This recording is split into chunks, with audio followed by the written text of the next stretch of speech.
So we have three eminent stakeholders from various different aspects of governance here.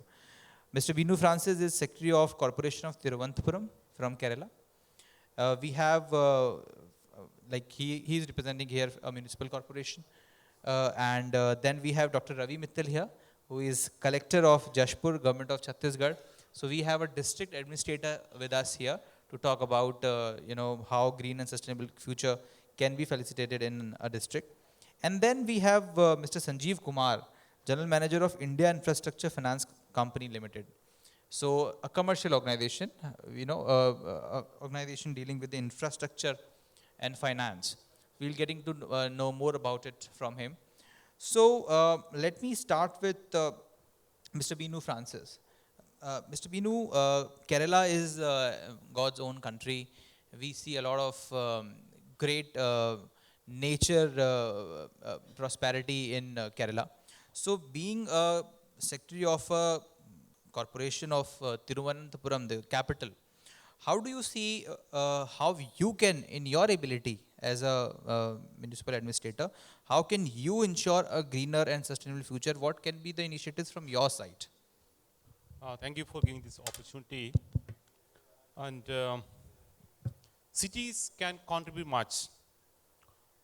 Since 33% of the total population is living city, and 60% of GDP is from city.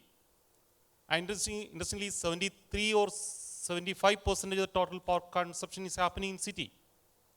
And 70% of the total carbon emission is also happening in city. So city can play a great role in making the city greener or the globe neutral carbon.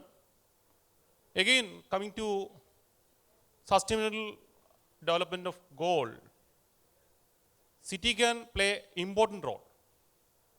Since the major activities, business activities happening in city, they are regulating almost all the special land rules, special planning, construction activities, motor vehicle movements, etc.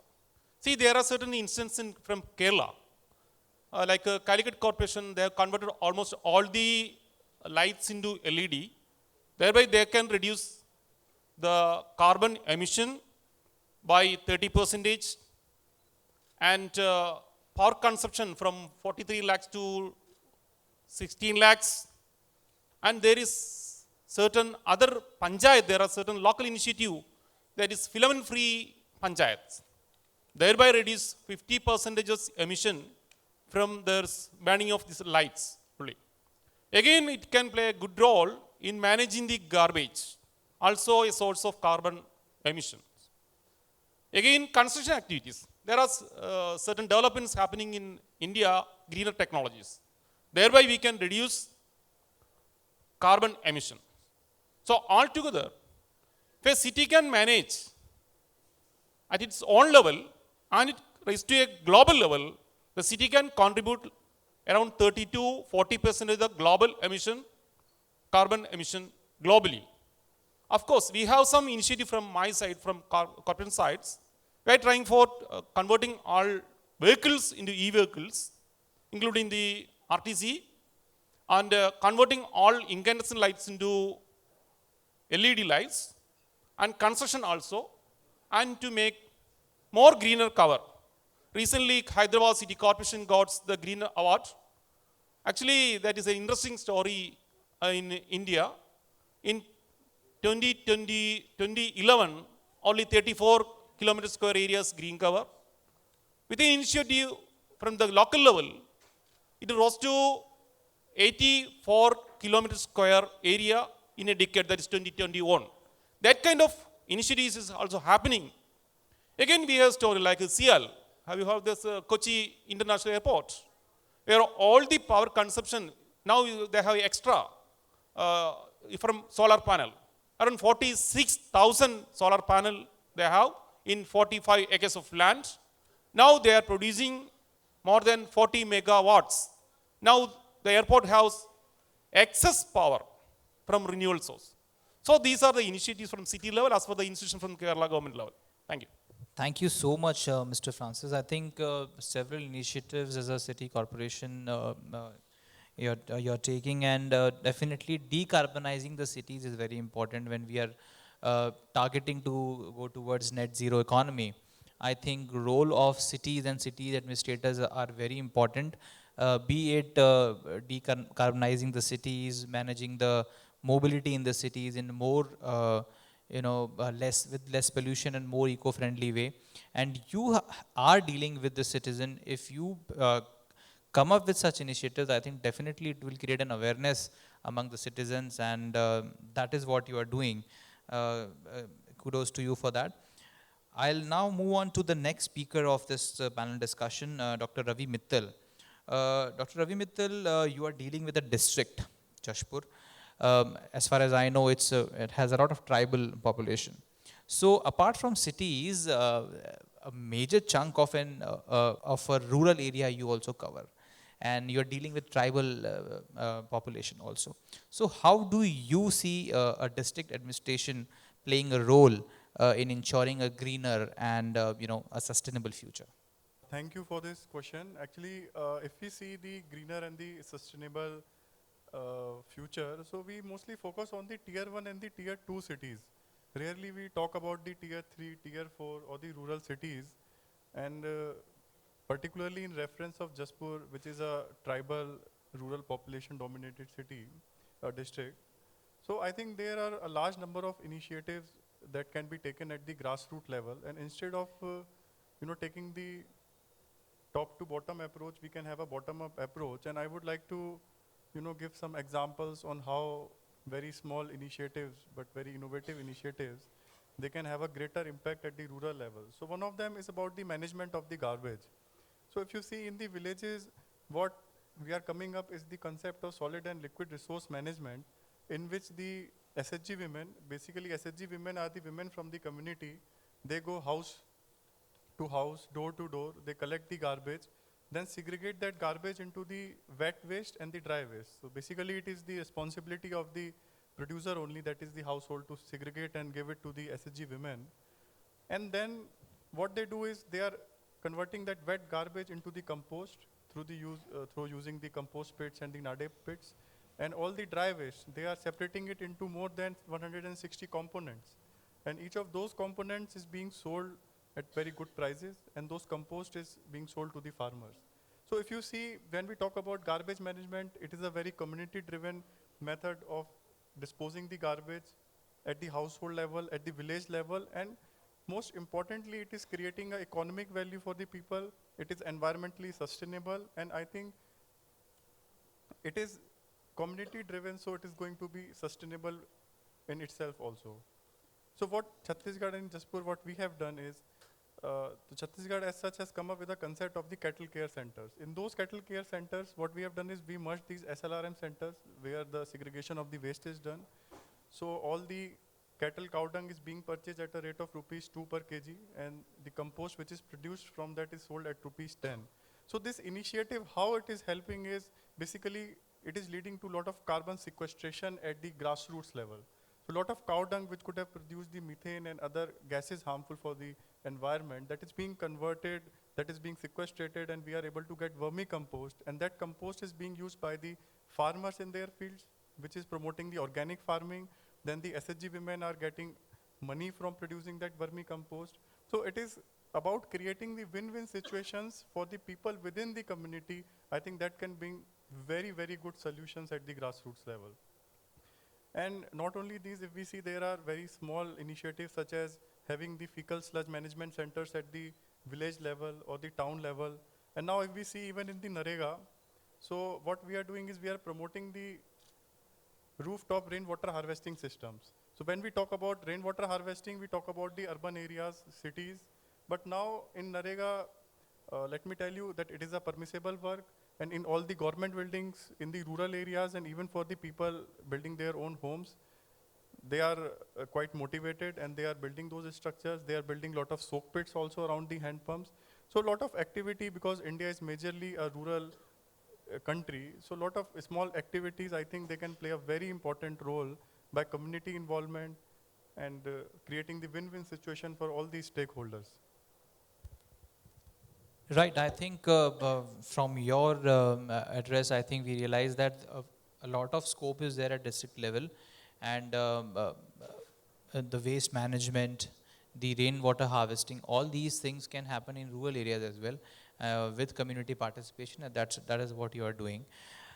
Moving on to the next speaker, Mr. Sanjeev Kumar, General Manager of India Infrastructure Finance Company Limited. Mr. Sanjeev, first of all, tell us a bit about your organization, what you do, and then let us know that how are you a contributor to a greener and sustainable future.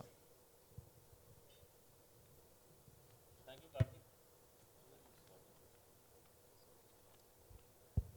Yeah, thank you, Kartik. I'm extremely thankful to give this chance at least. We are India Infrastructure Finance Company Limited. We are the apex finance company of Government of India to finance for all type of infrastructure projects, including all power generation projects also.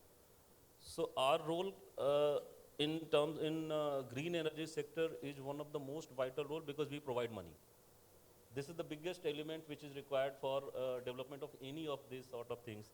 See, green energy or zero carbon is the most talked about, these are the most talked about terms nowadays. And Government of India has already given a target of zero carbon by 2050. With an estimate, it requires almost $6.9 billion every year actually to achieve that in India. And that's a huge amount.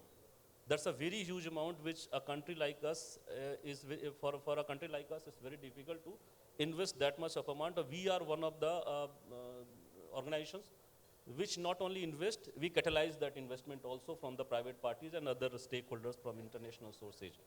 We actually generate fund from multilateral and bilateral agencies on a big way. Our biggest contributor to green energy through us is JICA. From there we have already drawn 7.5 billion yen. And Asian Development Bank also has contributed a lot into that. So our role is to provide money to the infrastructure projects.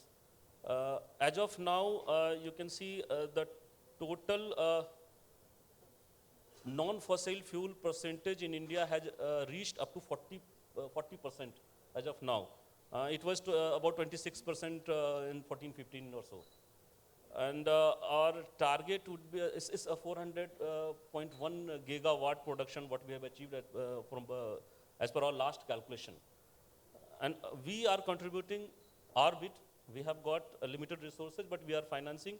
We are not only financing, we are syndicating that things also, and we are modeling the projects. So most of the green energy projects, or you can say non-fossil projects, whatever were working in India, we have got some part of that into that. Either we are financing, or we have syndicated, or we have taken out the loans from the bank, or we have reduced the burden of the banks by last mile funding for that. So we have obtained an expertise in this area for the large projects. Though our limitation is there with regard to infrastructure project, if anything comes within the purview or within the circle of infrastructure, we can finance only that because of the government has mandated us to do that. So our total portfolio for power project as of now is something around 60,000 crore. Out of that, about 30,000 crore we have investment in green energy projects only. And to actually facilitate that, we provide a loan at a very cheap rate, because we get refinancing by JICA and ADB at lower rates comparatively to other domestic borrowings and other borrowings. So we are catalyzing that also. We are playing as a vehicle for government to pump in this money in India also. And see, our target is to enter into electrical vehicles also, as well as hydrogen energy. But these two fields, we have worked a lot for last 1 year in modeling and proposing the things to government. Though RBI has not yet mandated that in their harmonized list as infrastructure projects. So we're just waiting. We hope it will done soon, because we are actually pushing it for that. The moment it will be through, we'll be in that also. So that is in brief what we do. No, I think it is great to know that your organization is financing, it is doing a green energy financing. And but I want to know here one thing. Definitely, as a nature of your organization, you are financing this, and you are financing the alternative and renewable sources of energy, green energy. Yes. But I want to know from you that it is easy to finance the traditional RE like solar, wind, which is already established. Yes.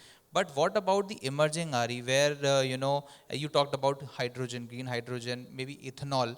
So are you ready to take that, Yes, though yes. it is not under the infrastructure thing, but are you ready to take that risk on this? Because what will be the results still is See, not sure. financing is a completely different thing. Risk is always there.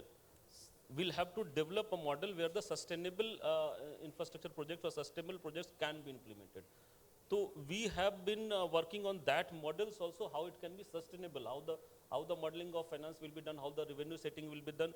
Any project would be sustainable if the revenue is there. So we'll have to work on revenue. Sometimes government supports when there is no sustainable revenue or viability is not there. So we actually propose to the government also here your intervention is required. Somewhere the market can play the role with their, it can be done automatically also. You can see the solar projects about 5-6 years back were not self-sustainable. But now they have come out. But with the establishment of SECI, you see that solar projects with the cost of something around 2.5 or 3 rupees per watt, they are sustainable, they are viable. Earlier it was not there because of the capital cost were different. So it will come into the picture once it is worked upon, and the game of volume is always there. The moment we will start pushing in fund, the volume will be there. When the volume will be there, the cost will definitely go down. So it's a long process to make anything viable. We are intending to do that. We are working into that. It's a matter of time that everything will put in place. Right. Thank you, Mr. Sanjeev Kumar. I'll come to you, Mr. Binu Francis. As Mr. Sanjeev Kumar also rightly mentioned that electric mobility is an in thing, and they are looking forward to highly financing this sector. But when you talk about electric mobility, a role of a city administrator becomes very important. If you want to ensure electric mobility, especially in public transport, you have to ensure an infrastructure behind it, a city infrastructure, maybe a charging infrastructure or a good public transport, a good amount of electric buses. So do you think where the role of a city transportation, city corporation comes in ensuring electric mobility in the city? Yeah. City can play a good role in this field. See, Kerala, we have a population of around 3.4 CR, and the vehicle registration is almost 3.5 CR. That means each people have a vehicle there. There is a kind of mobility or the kind of density of this vehicle there in Kerala. And further, coming to the road density, which is in par with the international standards or maybe the EU standards. Within a per kilometer square area, we have more than 100 kilometers square small and medium roads there. Again, coming to public transport system, we have a KSRTC in the government sector, and majority around 80% of the buses are playing within the city itself, especially in Trivandrum. And Trivandrum city or the cities in or local bodies in Kerala has nothing to do with the transportation sector. But the first time under Smart City Mission, we have purchased 100 buses, e-buses, 100 crore per bus is on crore. Just now we are going for purchase. This is a first initiative from city sides. Further, Government of India also come up with the BRTs. There's an exclusively dedicated way for the mass transport system. But unfortunately, we cannot put in place in Kerala, in Kochi and Trivandrum, since the roads are very narrow. We have no dedicated line. Since these are non-planned cities. But there are certain cities in India where we have a BRT system itself.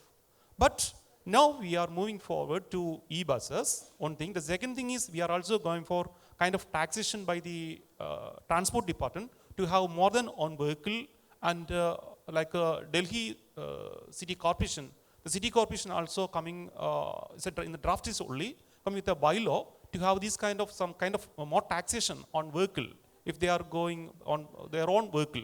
So these are some regulatory framework that we are going to put in operation in a couple of months. So these kind of activities are there in Kerala.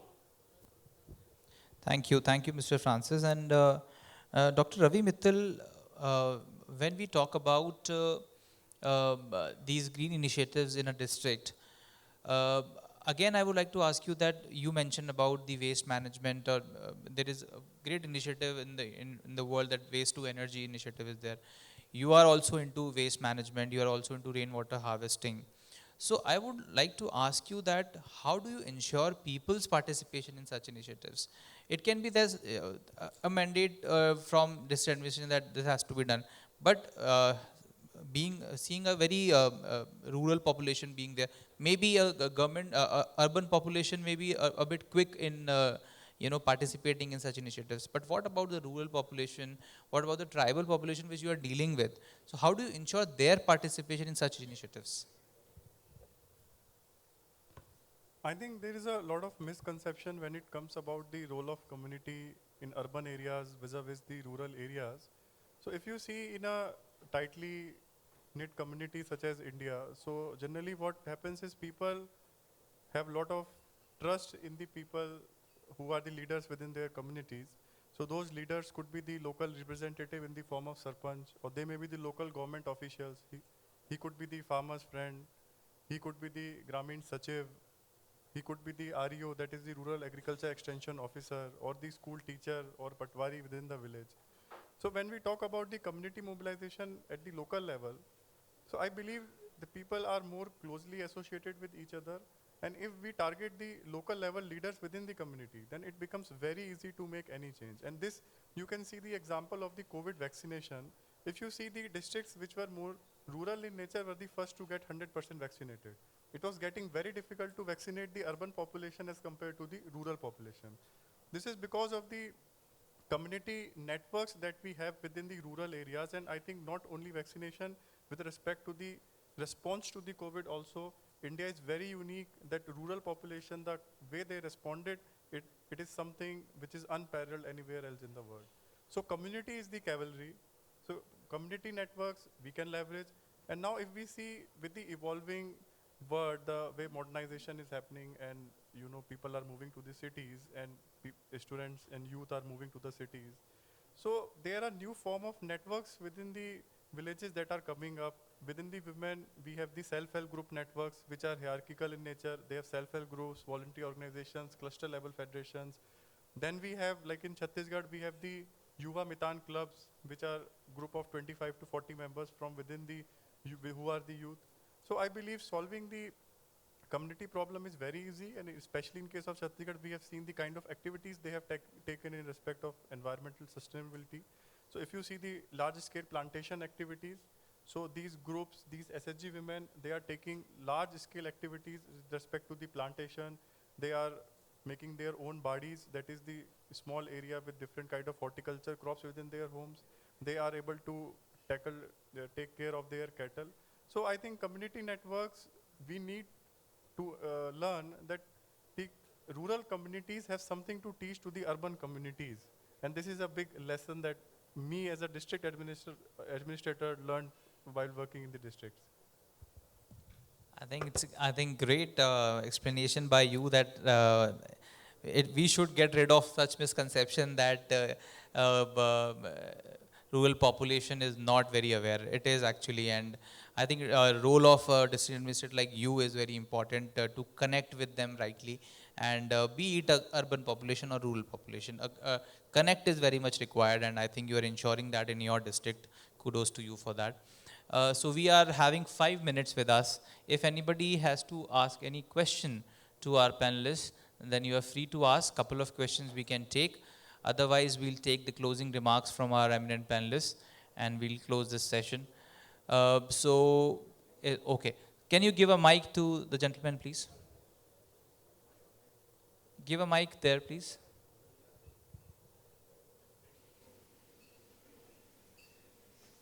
Hello. Hello. Thank you for calling. I am asking honorable learned panel. There are two questions in my mind. That as far as environment is concerned, garbage collection is segregated, and there is too much plastic waste.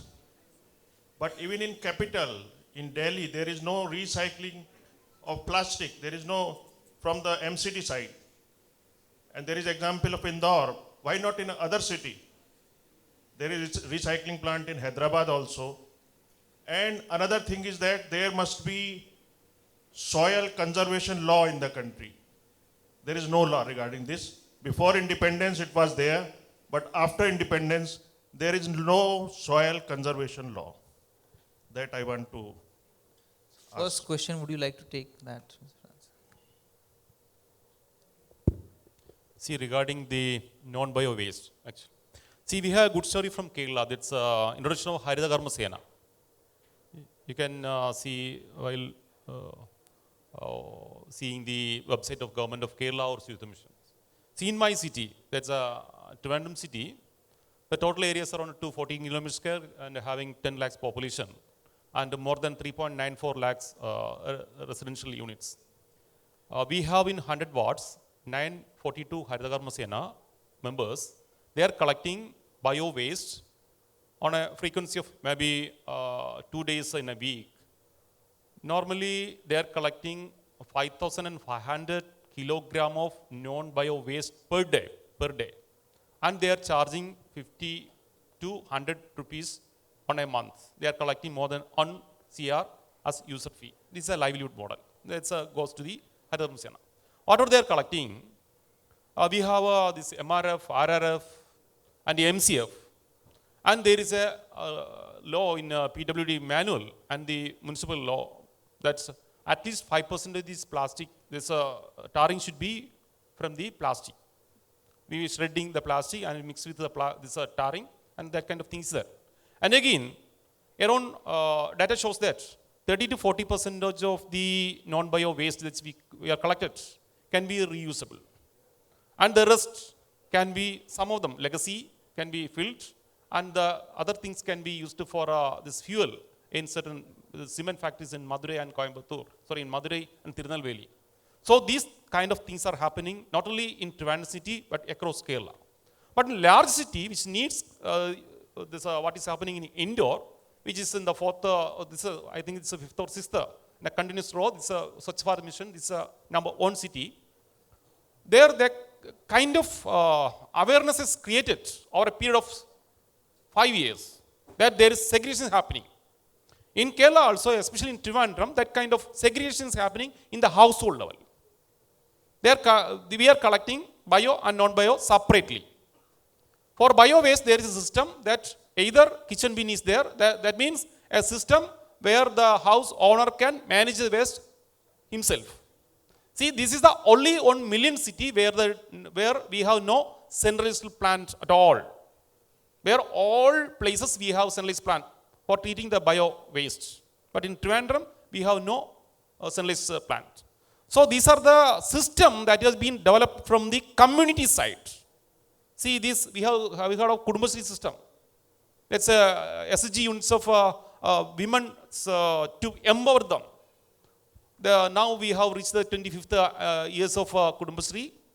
We are number 1 in poverty reduction, where we have only 0.71% poverty content in the society due to the impact of these activities of the Kudumbashree.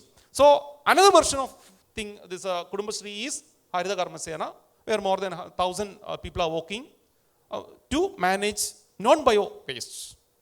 The thing is not go for the recycling plant, segregating, which are usable and reusable, converted into some other purpose, and some can be mixed with tar, and some can be used as a landfill, some can be used as a fuel. So this is a practice that we have adopted in Kerala. Right, thank you, Mr. Francis. I think next question was more of a statement that soil conservation law should be there. Soil conservation. So I think why it is not there, lawmakers should be, I think, asked, but soil conservation is definitely very important, and this statement of yours is well taken. So now I'll request eminent panelists to start with Dr. Ravi Mittal to make closing remarks, 1 minute each, I request. And Dr. Ravi Mittal, your closing remarks of the session. So at the cost of the repetition, I would like to say that community is going to be the cavalry. And when we talk of environmental sustainability, we need to come with the solutions which are the win-win solutions and the solutions which are sustainable within themselves. Because unless we are able to create those kinds of solutions, so those initiatives will be just like an event. and they are not going to stay longer within the community. So in fact, as he said, why there is no longer a soil conservation law. So anything that relates to the environment has to come within the community, and there might be a law, but once it becomes the part of our lifestyle, as we have even emphasized in the G20, that is life, that is lifestyle for the environment. So unless we have that kind of inherent belongingness and inherent conviction of having the lifestyle for the environment, any environmental solution is going to be very short term. And so my closing remark is, when we talk about the environmental sustainability, it has to be community driven. Thank you. May I request for your closing remarks, Mr. Sanjeev Kumar?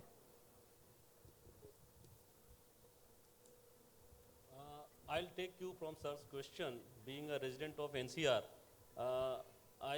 I'm more than 100% agreeing with the problem what he has mentioned, and that too I'm coming from eastern side. I travel every day beside Gazipur mountain of that waste.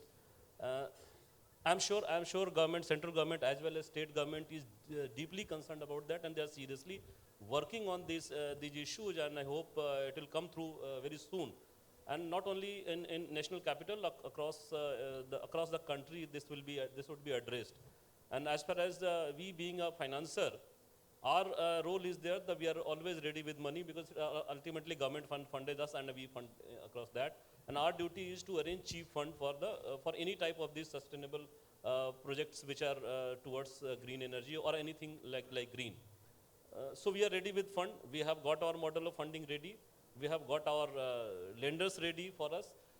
Only thing is that the model should come in, and it will definitely be in place very soon. With the thing what I have been hearing across the corridors. So one more thing I'd like to put it here, that we are working on a green bond, a new concept which has come in India recently. Though green bond is defined as per the end use. See, we can raise anything from the market and then invest in green energy. It will called green bond. But there is no mechanism as of now is there in India to actually ensure that if I borrow as a green bond, I invest in green energy. So we are looking for that type of regulations also, so that the green bond can be more sustainable, and we can get some incentive also onto that. I'm sure the things are brighter. We are working from all corners, and our role is there, and we are ready to play that. That's the only thing. Thank you, Mr. Sanjeev Kumar. A quick closing remarks from you, Mr. Binu Francis. Since I am representing urban practitioners community, my stress is on this urban administration. See, we are talking about e-governance and sustainability and green effects and reducing this carbon effects. Of course, focusing on urban administration, we can reduce carbon emission to a considerable extent. See, there are so many missions, like a smart city mission, urban mission, PMA mission, annual, so many missions, and hydrogen mission, of course. There should be some green initiatives are there, but some allocations also there in green activities. But there should be some green ministry or green mission. There should be separate allocation for funds. See, we have a CFC, Central Finance Commission, 15-16, and for million cities and non-million cities, we have separate fund to the urban local bodies. But the concentration is on water and sewerage and such a sector. So there should be separate earmark for green initiatives. In Kerala, we have separate funding for this women, children, and aged and weaker section. Of course, SC and ST. So there should be separate funding for these kind of initiatives, so that all local bodies, including Gram Panchayat and local bodies, should earmark a separate fund for these kind of green initiatives, by which we can achieve, at least by 2070 or by 2050, like recently what the Mumbai municipality, they have a first climate action, thereby the plan says they will achieve by 2050 carbon-free Mumbai. So these kind of activities are there. So more focus should be there in the urban area, especially on greener activities. This is my humble suggestion. Thank you. Right. Thank you, Mr. Francis. And here we close this discussion, and on a very good note that yes, community participation is very important for leading this society towards a greener future. Industrial role is very important, how green financing can help in getting a greener future, and at the same time how government administrator, city administrator, industry and community together can ensure a greener future. And when India is pioneering and leading the world in taking the concerns towards nature, towards climate change, and towards decarbonizing the cities and making the society and economies net zero, I think it is the role of a person at the last mile to participate in such initiatives, and through these city administration, district administration and industrial units, I think together we can collaborate and we can partner to ensure a green and sustainable future. Thank you so much for joining us here, sparing your time and for this wonderful and fruitful discussion.